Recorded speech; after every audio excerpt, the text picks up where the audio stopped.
Domain और range की। ठीक है, वैसे तो बता चुके हैं, लेकिन एक बार और 2 दिन कर लेते हैं, आज और कल। Domain and range.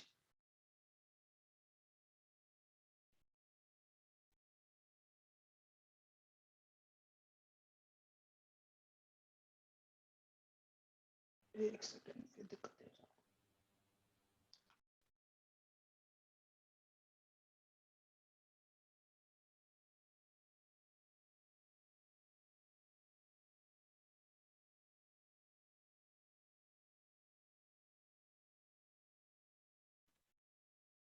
तो हम क्या बोल रहे हैं, domain and range of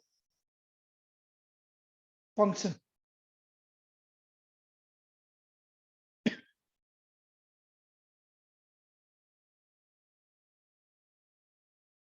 domain and range,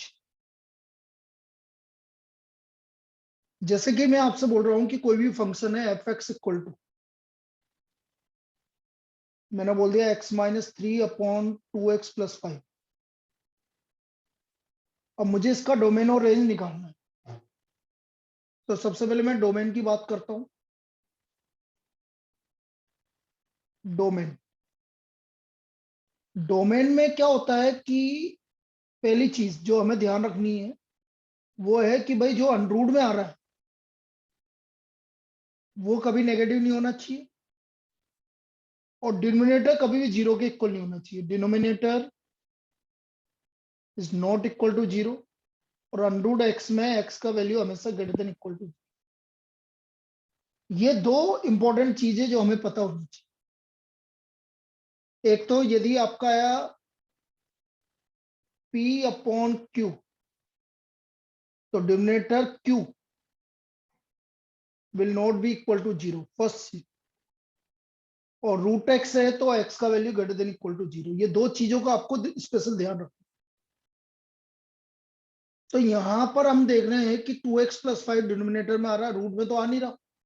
तो हम क्या बोलेंगे, 2x+5 जो है वो 0 के इक्वल नहीं होना चाहिए। इसका मतलब 2x का वैल्यू -5 के इक्वल नहीं होना चाहिए, तो x का वैल्यू -5/2 के इक्वल नहीं होना चाहिए। तो ये मना कर रहा है कि भाई x का वैल्यू -5/2 के इक्वल नहीं होना चाहिए। हमसे मना क्या कर रहा है, x का वैल्यू -5/2 के इक्वल नहीं होना चाहिए। तो हम इसका यदि हम बोलेंगे डोमेन की बात, तो हम इसका डोमेन ऐसे लिखेंगे भाई, domain equal to r -5/2। This is the domain of this. ये इसका डोमेन हो गया भाई। बोलो इसके डोमेन में कोई दिक्कत बताइए। हम्म, अरे भाई no sir. Ayushi, domain clear है? कैसा आया? Yes sir. तो डोमेन का मतलब अपॉन में आपका जो भी चीज आ रही है वो 0 के इक्वल नहीं होनी चाहिए। तो अपॉन में यहाँ पर जो भी आ रहा था हमारा 2x+5 वो 0 के इक्वल नहीं होना चाहिए।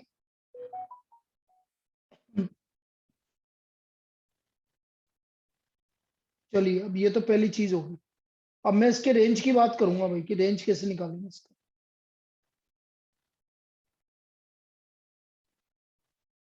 रेंज में, रेंज मतलब y, ये fx का मतलब होता है y।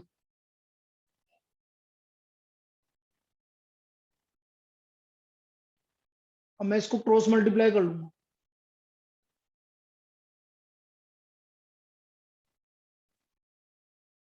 और यहां से मैं x की वैल्यू निकालूंगा। तो जो एक्स एक्स है उनको लेफ्ट हैंड साइड में ले लो, बाकी को राइट हैंड साइड में ले लो, इस तरह से। यहां से x कॉमन आ गया,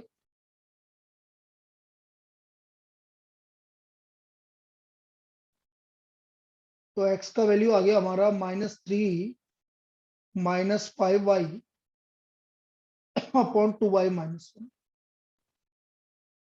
अब मैं देख रहा हूं कि डिनोमिनेटर में आ रहा है 2y-1, हम बोल रहे हैं 2y-1 will not be equal to 0। इसका मतलब y का वैल्यू क्या नहीं आएगा, बोलिए। y का वैल्यू हमें क्या नहीं मिलेगा, 1/2।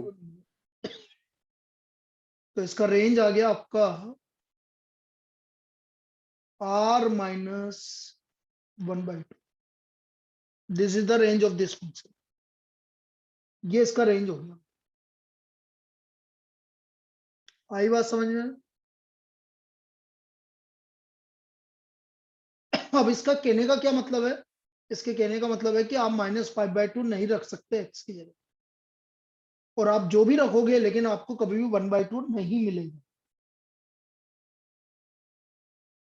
इनपुट है हमारा एक्स, मतलब हम एक्स को क्या क्या रख सकते हैं, दिस इज कॉल्ड इनपुट। हम एक्स को क्या क्या रख सकते हैं तो इसको बोलते हैं इनपुट। तो हम इनपुट क्या क्या कर सकते हैं? हम इनपुट में -5/2 की जगह सब कुछ रख सकते हैं। तो इसका डोमेन हो गया r माइनस -5/2। और हमें क्या मिलेगा? हमें सारी वैल्यू मिलेगी रियल नंबर की, लेकिन एक वैल्यू नहीं मिलेगी, वो क्या है? 1/2। तो इसका रेंज हो गया r माइनस 1/2। इसका वैल्यू क्या हो गया? r minus 1/2। This is the range. तो इस तरह से हम डोमेन और रेंज निकालेंगे। क्लियर है? बोलिए। चलिए एक और प्रॉब्लम की बात करते हैं। ऐसी पहले मैं लीनियर की ले लेता हूं, इस तरह की प्रॉब्लम। जैसे मैंने आपसे बोला f x equal to a x plus b upon c x plus d. मुझे इसका डोमेन और रेंज निकालना है। डोमेन क्या जीरो नहीं होना चाहिए? C x plus d zero नहीं होना चाहिए। तो एक्स का value minus d by c, मतलब एक्स का value minus d by c नहीं होना चाहिए। तो हमारा डोमेन आ गया R minus minus d by c. R मतलब रियल नंबर, सारे रियल नंबर आएंगे लेकिन माइनस डी बाई सी नहीं आएगा। सारे रियल नंबर आएंगे लेकिन माइनस डी बाई सी नहीं है। इसका कहने का मतलब है। तो this is the domain of this function. Range, range में क्या बोलेंगे? हम एफ एक्स को क्या ले लेंगे? वाई ले लेंगे।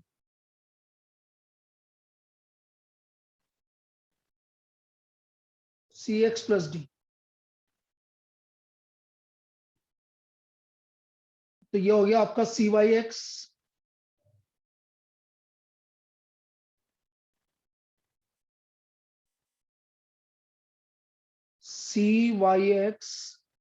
Plus d y equal to a x plus b.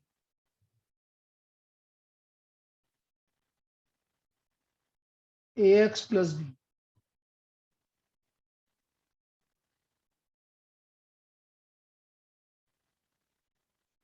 अब मुझे एक्स एक्स एक तरफ लेना है।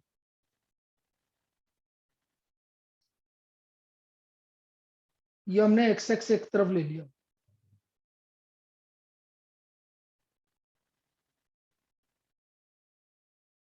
एक्स कॉमन आ गया।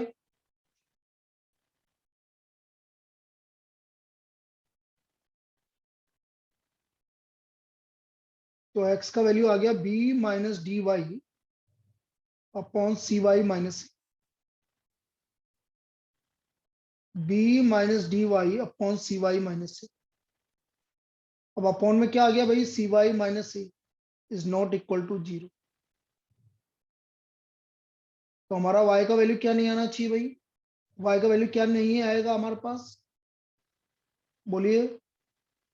a बाई सी नहीं आएगा। So therefore range is equal to r minus a by c. ये इसका रेंज हो गया। क्लियर?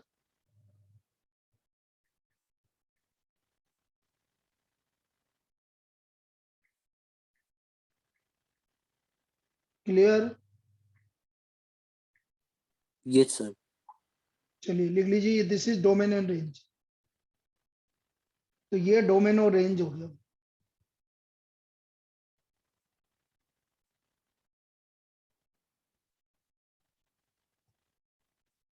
अब एक और टाइप की प्रॉब्लम देखते हैं, find the domain and range.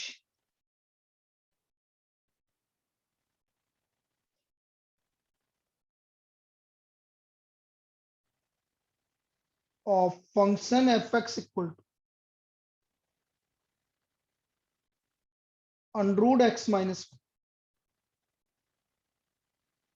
F x equal to under root x minus one का मुझे डोमेन और रेंज निकालना। देखते हैं भाई, f x equal to under root x minus one. अब अंडरूट के अंदर जो भी वैल्यू है डोमेन के लिए, मैंने क्या बोला था, वो हमेशा पॉजिटिव होगी। तो x minus one must be greater than equal to zero. तो x का value greater than equal to one, मतलब ये कहना चाह रहा है कि जो x का वैल्यू है वो आपका या तो वन रख सकते हो या वन से ज्यादा रख सकते हो। तो हमारा डोमेन हो गया वन टू इंफिनिटी। डोमेन हो गया वन टू इंफिनिटी, ये इसका डोमेन है। कोई दिक्कत बोलिए। No sir. तो ये इसका डोमेन हो गया भाई कि आपके x माइनस वन पॉजिटिव होना चाहिए, greater than equal to zero. अब देखो रेंज की बात करें, एफ एक्स मतलब y, स्क्वायरिंग कर दो तो x का value y square plus one. अब वाई स्क्वायर प्लस वन, अब देखो ये y है, y को आपको कुछ रखने में दिक्कत थोड़ी आ रही है। ना तो रूट में है y, ना अंडरूट में है, ना अपॉन में है। इसका मतलब y कुछ भी हो सकता है। मतलब आपको यहाँ y की वैल्यू रखने में कोई भी दिक्कत नहीं है, आप y की वैल्यू कुछ भी रख सकते हो, एवरी वैल्यू। लेकिन एक चीज नोटिस करो, ये एफ एक्स है y है हमारा square root function. Square root function मैंने पहले भी डिस्कस किया था, जैसे मैंने बोला रूट फोर। वापस से पूछ रहा हूँ, रूट फोर की वैल्यू, रूट फोर की value plus minus two. Plus minus two. अब देखो तुमने गलत बता दिया ना, टू। टू, ओनली टू आएगा बेटा, प्लस माइनस टू नहीं है। रूट की वैल्यू, square root of positive number is always positive.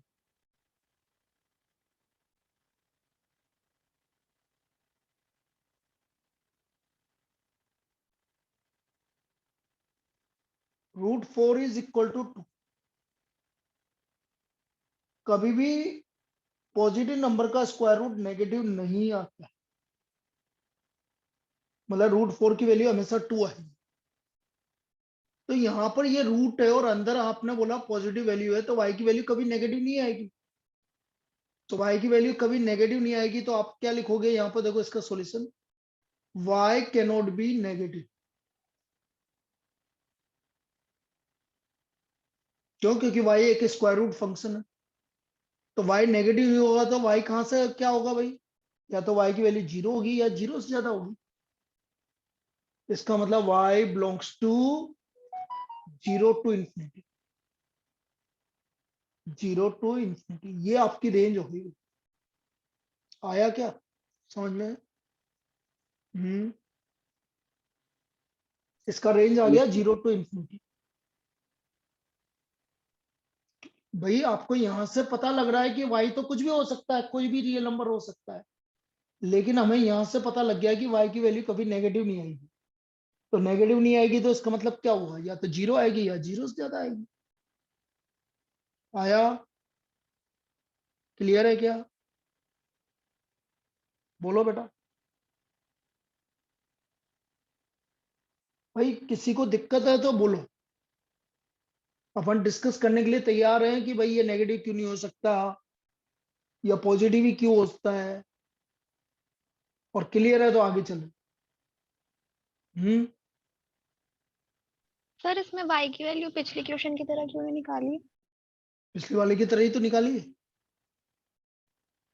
Should not be equal to zero करके। तो उसमें अपॉन में तो कुछ आ ही नहीं रहा, कैसे not be equal to zero करूंगा? Okay sir. भाई आपका x का वैल्यू क्या आ रहा है बेटा, वाई स्क्वायर प्लस 1। अब मैंने तुझसे पूछा, मैंने आपसे पूछा कि भाई y की वैल्यू मैं क्या रख सकता हूँ, तो आप बोलोगे सर कुछ भी रख दीजिए, कोई दिक्कत नहीं। भाई कुछ भी रख दीजिए, आप नेगेटिव रखते हो तो भी कोई दिक्कत नहीं है, पॉजिटिव रखते हो तो भी कोई दिक्कत नहीं है, जीरो रखते हो तो भी कोई दिक्कत नहीं है। इसका मतलब आपके हिसाब से y की वैल्यू मैं कुछ भी रख सकता हूँ, मतलब y रियल नंबर है, मतलब इसका रेंज रियल नंबर आना चाहिए। लेकिन आपने बोला y है अंडरूट x माइनस 1, तो अंडरूट का मतलब है कि y की वैल्यू कभी भी नेगेटिव नहीं आ सकती, तो आपको नेगेटिव वालों को हटा दो, बाकी जो बचा वो उसका आंसर आ जाएगा। ठीक है, और देखते हैं, जैसे मैं आपसे बोल रहा हूं फाइंड द डोमेन रेंज। अब ये सबसे इंपॉर्टेंट प्रॉब्लम है नेक्स्ट वन, क्योंकि आपके बुक में यही है, range of function f x equal to under root 9 minus x square. इसका मुझे डोमेन और रेंज निकालना है। इसका हमें डोमेन और रेंज निकालना, ठीक है। चलिए इतना कॉपी कर लीजिए, फिर मैं अगले पेज पर आ रहा हूं।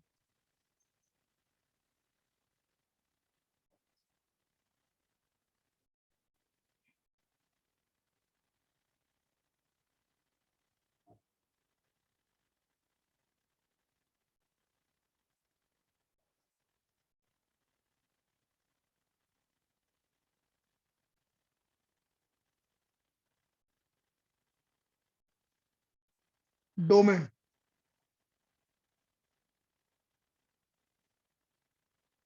9 minus x square must be greater than equal to g. हमने अभी बोला था थोड़ी देर पहले कि स्क्वायर रूट के अंदर जो भी वैल्यू है वो पॉजिटिव होगी, जीरो या जीरो से। तो minus x square is greater than equal to minus 9। Minus से मल्टीप्लाई करेंगे तो इनइक्वलिटी का साइन चेंज हो जाएगा, सबको पता है। यहां तक ये 3 लाइन जो लिखी है इसमें कोई दिक्कत है क्या? एक्स स्क्वायर की No, वैल्यू या तो 9 होगी या 9 से कम होगी, बोलो। no, sir. अब देखो यहां पर क्या होता है कि जब इनइक्वलिटी आती है और कोई भी स्क्वायर वैल्यू आ रही है, तो जब हम इनइक्वलिटी का स्क्वायर रूट लेते हैं तो फिर ऐसा आता है बेटा, इस तरह से आता है। इनइक्वलिटी का स्क्वायर रूट लेते हैं तो इस तरह से लिखना पड़ता है, mod x modulus x is less than equal to 3। Modulus x is less than equal to 3।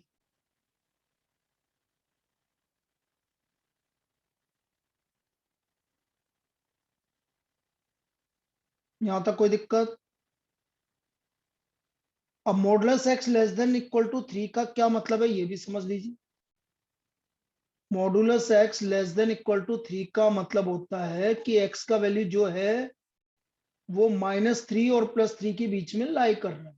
इसका मतलब ये होता है x is greater than equal to -3 and less than equal to 3। भाई मैं यहां पर आपको दो कंसेप्ट बता रहा हूं। पहला कंसेप्ट है कि यदि आपसे कभी लिखा हुआ आ जाए modulus x is less than equal to a, इसका मतलब होता है एक्स का वैल्यू -a से +a के बीच में होता है। पहला कंसेप्ट प्रूव करने के लिए आप बोलोगे तो प्रूव करके भी बता दूंगा। दूसरा, modulus x is greater than equal to a, इसका मतलब होता है कि एक्स का वैल्यू या तो less than equal to -a है या एक्स का value greater than equal to. ये दो कंसेप्ट जो आपको याद रखने हैं सब, और हर जगह काम में आए।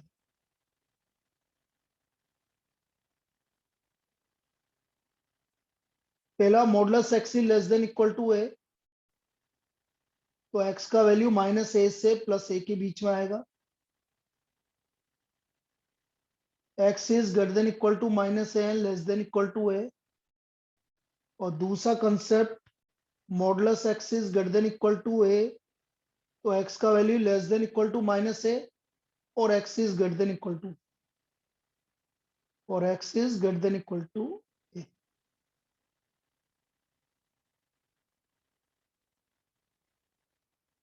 ये कंसेप्ट है।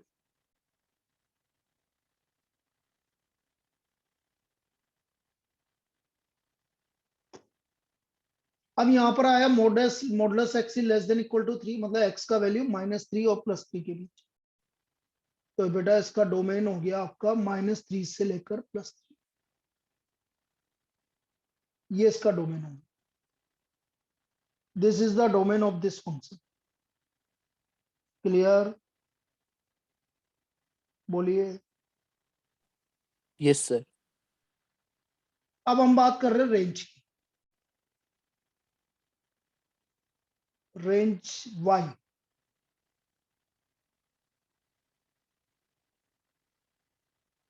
y equal to √9 - x square, y square equal to 9 - x square,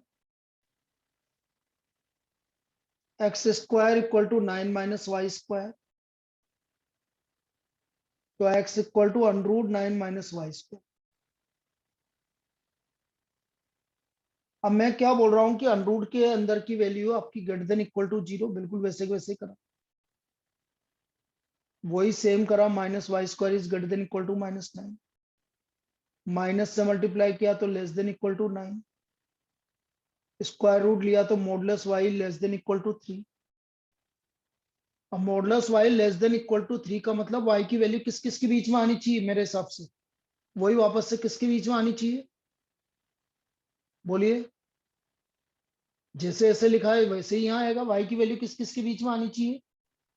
-3 से लेकर +3 के बीच में आनी चाहिए।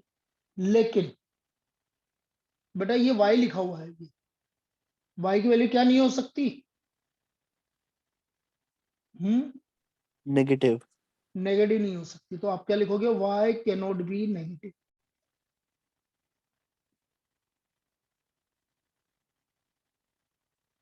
So therefore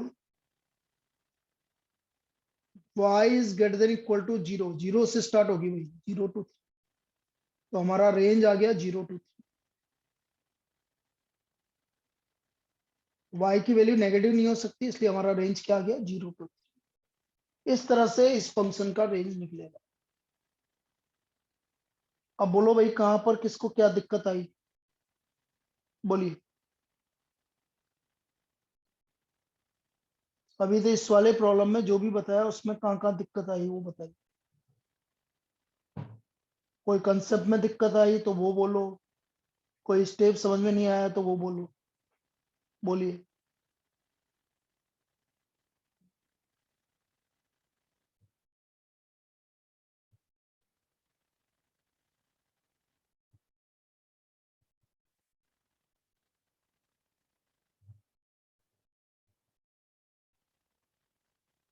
चलिए, ये यहां तक हो गया अपना।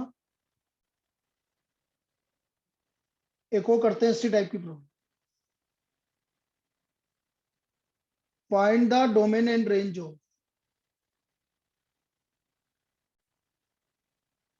भाई कल भी क्लास रहेगी, मैं पिछली बार नहीं ले पाया था किसी वजह से, लेकिन कल क्लास लूंगा क्योंकि कल भी नहीं हो पाई थी लाइट की वजह से। अभी भी मुझे घर आके लेना पड़ रहा है। ये find the domain and range of f(x) equal to √ of x square -60। मुझे डोमेन और रेंज निकालना।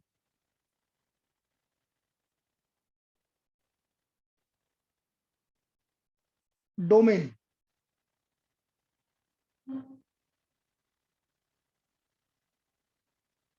f(x) equal to √ x square -60।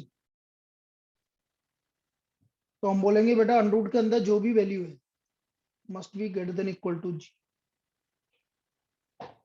तो x square is greater than equal to 16,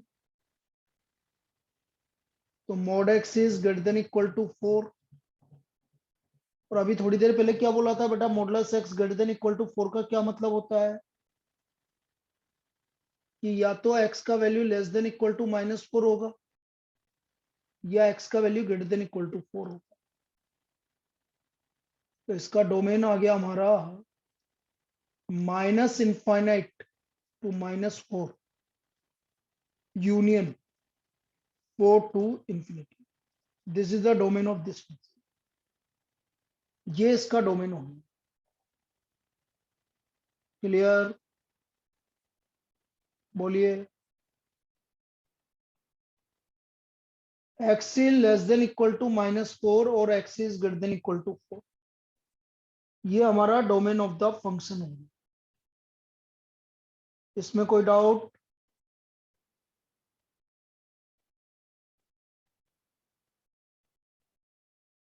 बोलिए भाई, कोई दिक्कत? No sir. चलिए भाई आगे देखो.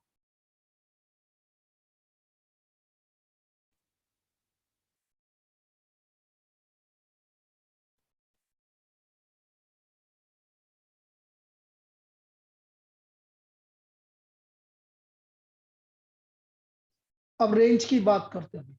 रेंज fx मतलब y. y under root x square -60. Squaring कर दिया. एक्स स्क्वायर की वैल्यू निकालनी है मुझे. एक्स की वैल्यू अंडरूट के अंदर की वैल्यू क्या होनी चाहिए? तो क्या बेटा वाई स्क्वायर प्लस 16 हमेशा ग्रेटर देन इक्वल टू 0 होनी चाहिए. होती है कि वहां ना कहीं दिक्कत आती है? वाई स्क्वायर प्लस 16 हमेशा 0 से ज्यादा होगी कि कहीं दिक्कत आती है? बोलिए. कुछ भी रखो ना वाई की वैल्यू, हमेशा ये पॉजिटिव ही आएगा ना, नेगेटिव तो नहीं आएगा ना कभी भी. Yes, sir. इसका मतलब मैं हम्म. वाई की वैल्यू कुछ भी रख दूं, इसको कोई दिक्कत नहीं है ना भाई. वाई की वैल्यू आपको कुछ भी रखने पे कोई दिक्कत आ रही है कि ये बताओ मुझे. No, sir. नहीं आ रही. वो हमेशा कुछ भी रखो, चाहे नेगेटिव रखो चाहे पॉजिटिव रखो, ये वैल्यू हमेशा पॉजिटिव आएगी. मतलब y can take any value, real value. भाई वाई कोई सी भी रियल वैल्यू ले सकती है, बट इसका ध्यान रख. वाई कैन नॉट बी, क्या नहीं हो सकता? Y Negative. नेगेटिव नहीं हो सकता. सो देयरफॉर वाई क्या होगा? Greater than equal to 0. तो हमारा रेंज आ गया 0 to infinity. Range is 0 to infinity. आया? क्लियर? Yes, sir. चलिए, ये इसका डोमेन और रेंज हो गया.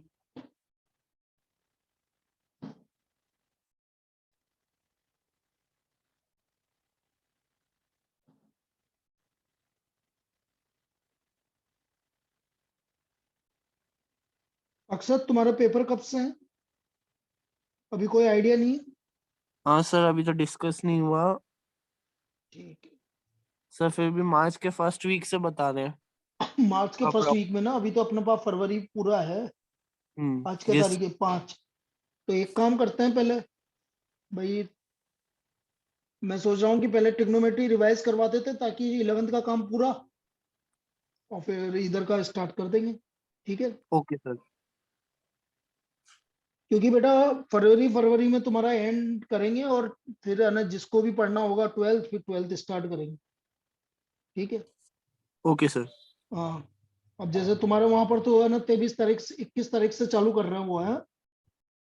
क्यों अनिक्षा हो रही है? ऐसा किसी ने बताया था मुझे. Yes sir. हम्म. हाँ, तो अपन भी उसके आसपास ही करेंगे, 23 से स्टार्ट करेंगे. तो आप देख लेना, आपका 11 का पार्ट 21-22 तक रहेगा. फिर आप अपना जो भी डिसीजन लेना वो ले लेना, कोई दिक्कत. ठीक है? चलो next. Find the domain and range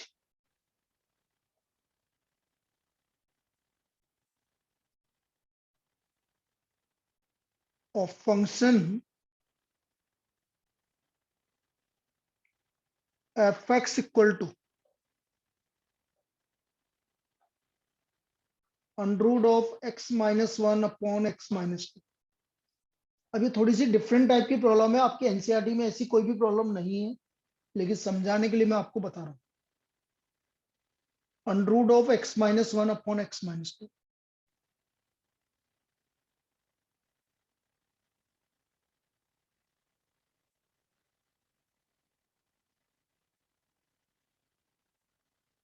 यदि मैं डोमेन की बात करता हूं तो x minus 1 upon x minus 2 must be greater than equal to 0। x minus 1 upon x minus 2 must be greater than equal to 0।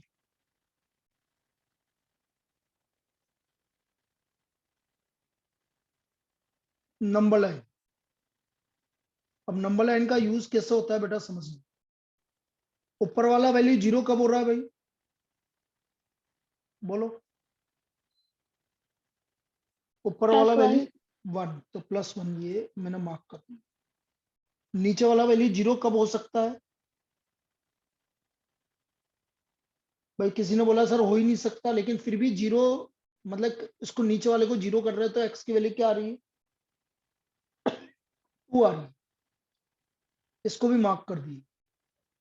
फिर आप ये बोल रहे सर 2 नहीं हो सकता, वो बाद में देखेंगे, अभी सिर्फ नंबर लाइन पर मार्क करने की।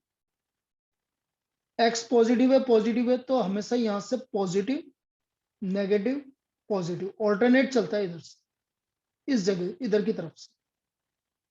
कैसे चलता है, पॉजिटिव नेगेटिव पॉजिटिव। बेटा ये मेथड कहलाता है आपका वेवी कर्व मेथड, जो कि 12th क्लास में पूरे इसी मेथड पे काम होता है। तो ये वाला मेथड समझिए कि कैसे होता है, आपको जो भी मार्क करना है कर दिया। बस एक चीज ध्यान रखनी है, मैं वापस से बोल रहा हूं, इनकी पावर ओड होनी चाहिए। जैसे ये पावर 1 है, ये पावर 1 है, इसलिए मैंने ऐसा किया। ओड होनी चाहिए बस पावर, ये चीज आपको समझ। तो वो अभी आपके 11th में अभी ऐसा कोई कंसेप्ट नहीं आएगा, लेकिन बता रहा हूँ ओड पावर वाला ही है। तो ये हो गया आपका x minus 1 upon x minus 2। आपने इनको मार्क कर लिया, इधर से प्लस माइनस प्लस चल रहा है। अब ये क्या लिख रहा है, ग्रेटर देन इक्वल टू 0 का क्या मतलब होता है, पॉजिटिव कि नेगेटिव।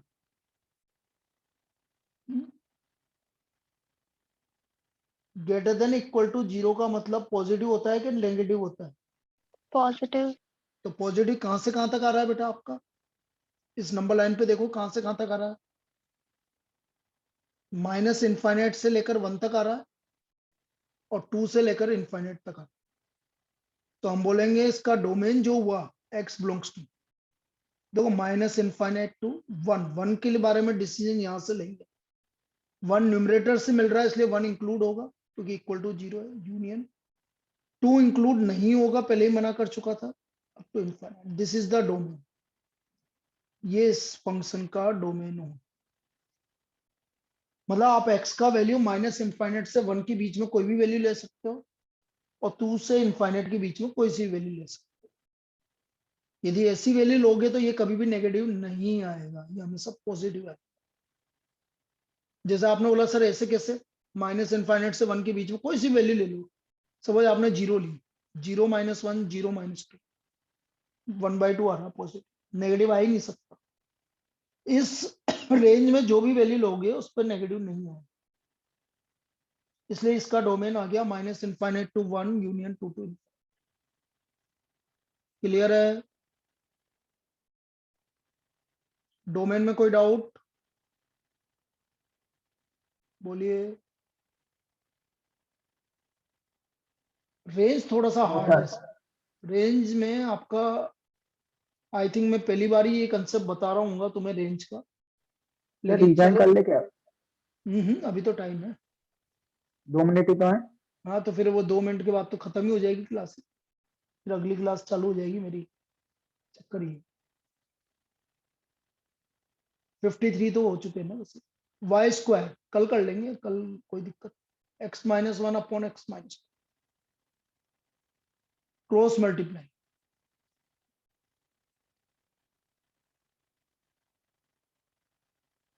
एक्स एक्स एक तरफ ले लो,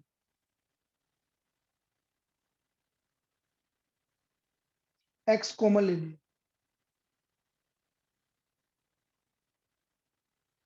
एक्स की वैल्यू आ गई वह 2y² - 1 अपॉन y² - अपॉन में आ रहा है तो y² - 1 is not equal to 0, y² is not equal to 1। तो बेटा y की वैल्यू ना तो +1 हो सकती है ना -1 हो सकती है। y नेगेटिव में नहीं आएगा, y कैनॉट बी नेगेटिव। ये भी चीज आपको ध्यान रखनी है कि y नेगेटिव नहीं होगा और y 1 भी नहीं होगा, y की वैल्यू 1 भी नहीं आएगी। तो बेटा इसका रेंज आ गया आपका 0 to ∞ -1, 0 to ∞ -1, मतलब आपका 0 से इन्फाइनाइट में आपको हर एक वैल्यू मिलेगी, लेकिन उसमें आपको 1 नहीं मिलेगा, आपको 1 नहीं मिलेगा। This is the domain of this function, range of this function. तो इस तरह की प्रॉब्लम अपन कल डिस्कस करेंगे वापस से 3 से 4, कल का टाइमिंग वही वापस से 3 से 4, ठीक है ना बेटा। चलिए।